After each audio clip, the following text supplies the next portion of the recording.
Hey guys, Arm&Gun here. This is sad. I don't like making sad videos. I just found out that Canada apparently plans to ban all and more all semi-auto center-fire firearms with detachable box magazines, and more because the SKS, which there are frig tons of in this country, doesn't fit that definition entirely. So they had to make some named ones as well, like they like to do. So they hit the SKS, the Benelli M4. Man, that freaking sucks. So I just found this out. I know very little. If you want to learn more and not just hear me rant a little bit here, just go check out CCFR, CSA, AA, whatever. Check those orgs out. They're going to have the information first, like they did with the handguns. I mean, there was the kerfuffle with the handguns when they thought it wasn't going to be the thing, but then it was anyways. Hopefully this is a kerfuffle too, but it doesn't look like it. This looks like a crazy overreach that I wouldn't have. You could have said this to me half an hour ago. I would have said no chance would they ever go that far. But that's also what I thought about the handguns. So all I can say is I was going to say before, it can get worse. It likely will get worse before it gets better. I think I've said that in videos before. Well, it did. I don't know if it gets much worse from here. Maybe they go after detachable box mag bolt guns. But that, even Australia hasn't done that yet. So, frick, I feel like we've gone from Canada to Australia in the period of however long friggin' this current administrative leader has been in control.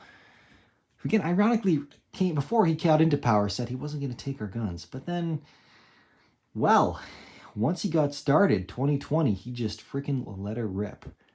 Not appreciated. I do think that we have room to go. Again, this is still, I'm not surprised that things are getting worse, but I do think that we'll get better. I still remain optimistic, and I think a lot of you guys should too. But take this as a cold slap in the face. This is brutal. So, not to sugarcoat it, this is brutal.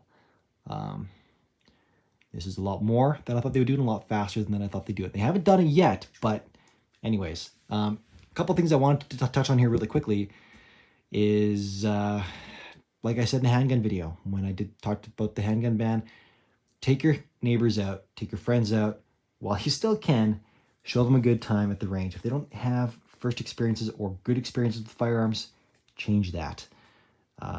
That's what you can do. I'm doing what I can do, which is some of that. And again, I feel kind of guilty because the business behind this channel, everything else it does, that allows me to have access to this stuff, to create content for this community.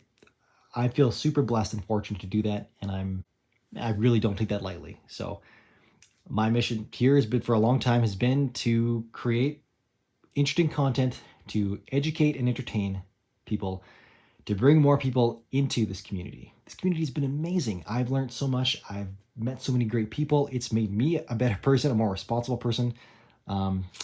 Side note about responsibility in firearms that I'll talk about also in a second. But it's been incredible. And I want to bring more people into this community so that they can realize that these are not death machines and killing machines. These are fantastic pieces of history, fantastic recreational tools. I really respect people that actually go out there and harvest their own food, which is very popular in Canada, believe it or not. Like, a lot of people do that. So this is another big hit to them. But yeah, firearms are awesome, and they don't need to be feared. They need to be respected, but so do most other things in life, like vehicles and lots of things. I don't need to talk about that though. I'll stay in my lane, which, again, side note as well, most influencers out there should also stay in their lane. It's ridiculous how many ignorant people just plaster their uninformed opinions out in front of masses of influential audiences that they have, without even understanding issues. They don't understand economics. They're not up on current events, geopolitics, socioeconomics, tons of things that if you don't understand, like, just shut up. And to say that, I also say, like, I'm a content creator on here, kind of using this for politics at the moment. I don't like that. I'm against that. This is a very special circumstance, and I am commenting on something that I am very familiar with.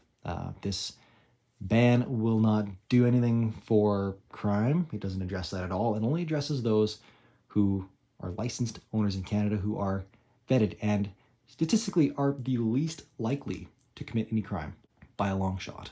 So this is ridiculous. Absolutely ridiculous.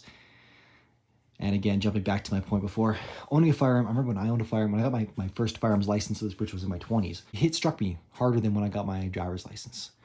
Hey, Argo. Hey, buddy. You can tell I'm upset and you coming to give me some cuddles. Yeah, I'm going to wrap it up here anyways. That's about all. Check out the organizations. They're going to have the information for you first. And stay positive. It sucks. This is a kick in the can for sure. But there are ways through. Got to do what we got to do to encourage a productive change going forward. Look to the future. Stay positive. This it was pretty dark when we had the long gun registry, and we know where that went. So I have continued an ongoing faith that this will help too and go away someday. In the meantime, thank you guys for your viewership and your support. Definitely fuels me to keep doing what I think is important, what I can do. And yeah, life is pretty great. Got to sit back and be grateful for what we can do and keep trying to do more. So, hey, buddy. And Dragonovs. Appreciate Dragonovs. That's it, guys. Arm&Gun and Argo out. Lay sigh.